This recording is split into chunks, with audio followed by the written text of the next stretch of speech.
Being bipolar does not define you. Any mental health disorder does not define you. You are who you are with a disorder that you need to learn to live with and adapt to. Looking back to my life prior to being diagnosed, the decisions I've made throughout my life, the people I had allowed into my life, the people I lost from my life as well. Those are moments that bring a lot of heartbreak and a lot of smiles at the same time. Unfortunately, any mental health disorder is still a stigma anywhere in the world.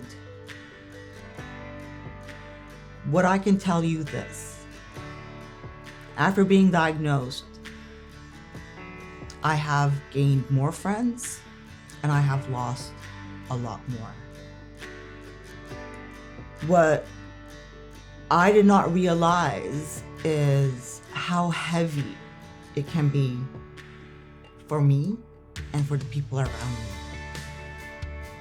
And I don't hold it against those who could not stick around, because there were times I didn't want to be around myself.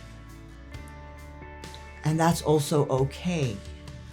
With bipolar, I'm not sure how many of you know what it is. It is a chemical disorder in my brain where I can't control if I'm feeling like I'm on top of the world or that I just have no reason to live anymore. So you can imagine how uncomfortable and how big of a struggle it is for me to be able to live with that within my own skin and find it hard to handle myself. To those around me who see me struggling with it and don't know what to do to help. Because the truth is, there's nothing they can do to help. And it does put a toll on relationships. The best part of being diagnosed with bipolar is, I'll tell you this. I've never had a good relationship with my dad all my life. I was always the black sheep of the family. I was the one that broke all of the rules of the culture. I am not your typical Arab woman. I am the person who is very free-spirited. I don't believe in rules and laws if not explained properly. I don't believe in a girl not being able to go to the gym and lift just as heavy as men do. Why not? I don't believe women are only here to get married and have babies. Women can be whatever the heck they want to be. Being already that kind of mindset had put a big wedge between me and people in my family. Add to that, being bipolar and going from one extreme to another extreme and no one figuring out what the hell is going on. So you can imagine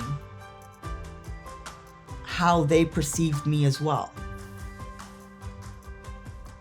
After 41 years of my life, and after I got diagnosed with bipolar, my sister and I approached my dad. But here's the thing, my sister at that point was in the US while I was in Abu Dhabi living with my dad. We had made it a point that she'd be on a Zoom call with me because I was not sure how to break the news to my dad, because as tough as a relationship we had with each other, my dad has like the biggest heart in the world. But after telling him what I was diagnosed with,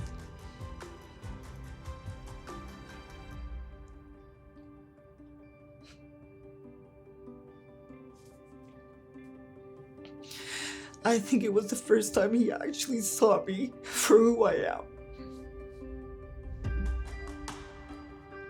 And that was the biggest blessing I was ever given. Because unfortunately, 7 months after that, I lost my dad.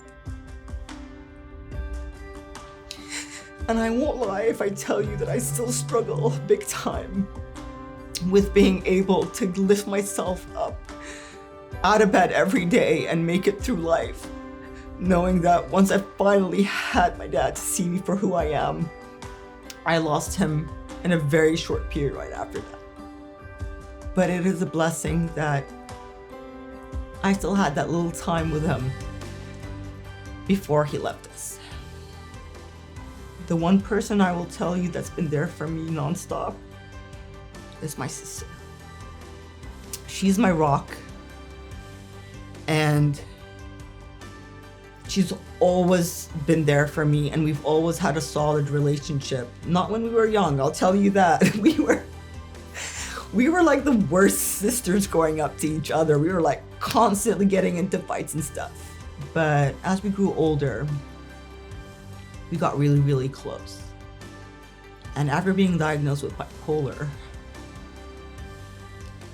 she had my back in a way that I would have never dreamt of. If it weren't for her, I would not be sitting right here, right now, sharing all of this with you.